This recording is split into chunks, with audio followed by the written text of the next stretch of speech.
नमस्कार, आप देख रहे हैं रियल न्यूज और मैं हूं आपके साथ रवीक्षा शर्मा। चलिए रुक करते हैं आज की ताजा खबर की ओर। खबर जनपद उधम सिंह नगर के खटीमा से है, जहां ग्राम सुनपहर मेहरबान नगर के निवासियों ने नेशनल हाईवे में कटी भूमि के मुआवजे को लेकर खटीमा उप जिलाधिकारी तुषार सैनी को ज्ञापन सौंपा। विकासखंड खटीमा के ग्राम सुनपहर मेहरबान नगर में भूमि पर लोग वर्तमान में काबिज रह रहे हैं।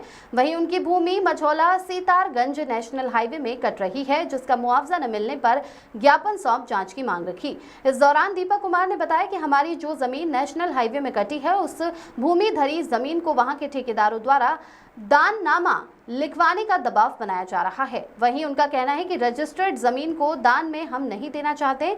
इस पर खटीमा एसडीएम तुषार सैनी ने कहा कि इस संबंध में एनएच के अधिकारियों से रिपोर्ट मांगी गई है। इसके उपरांत जमीनों का विवरण निकल पाएगा, जिससे उनका मुआवजा मिल सकेगा। माया शंकर की रिपोर्ट। मामला हमारा ये है कि हम सुनपहर के निवासी हैं, सुनपहर मेहरबान नगर निवासी हैं। वहाँ नेशनल हाईवे निकल रहा है मझौला से सितारगंज के लिए, जिसमें हम लोग की ज़मीनें आ रही हैं, जिसमें ज़मीन आने के उपरांत भी हमें मुआवजा नहीं दिया जा रहा है। वहाँ ठेकेदारों का कहना है कि आप दान में ज़मीन लिख के दीजिए, जबकि हमारी रजिस्टर्ड ज़मीन है, हम दान में क्यों लिख के दें। इसी मामले को लेकर हमने एसडीएम साहब को ज्ञापन दिया। तो एसडीएम साहब कह रहे हैं कि मैं अपने स्तर से सर्वे कराता हूँ, दिखता हूँ क्या है कैसे है, तो बताएंगे।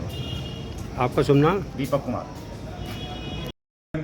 जो ग्राम है, इसके ग्रामीणों द्वारा बताया गया है कि उनकी ज़मीनें जो है एनएच में गई हैं और उसका उनको मुआवजा नहीं मिला है। तो अभी इस संबंध में एनएच के अधिकारियों से एक जो है वो रिपोर्ट के लिए हम मंगा रहे हैं, जिससे स्पष्ट हो जाएगा कि किस व्यक्ति की कितनी ज़मीन गई है, कितना रकबा गया है और उनको कितना जो है वो मुआवजा अभी देना बाकी है। इसलिए स्पष्ट हो जाएगा तो मुझे लगता है कि ग्रामीणों की समस्या का समाधान हो जाएगा। सर वही वो रजिस्टर्ड ज़मीन है तो उनको जो भी नियमानुसार पेमेंट होता है, अगर वो अधिग्रहण की जा रही है तो डेफिनेटली किया ही जाएगा। और इस तरह का कोई दाननामा का प्रकरण अगर कोई संज्ञान में आता है तो एनएच के अधिकारियों को बुलाकर उनसे जो है स्पष्ट रूप से पूछा जाएगा कि क्या ये पूर्ण प्रकरण में क्या है।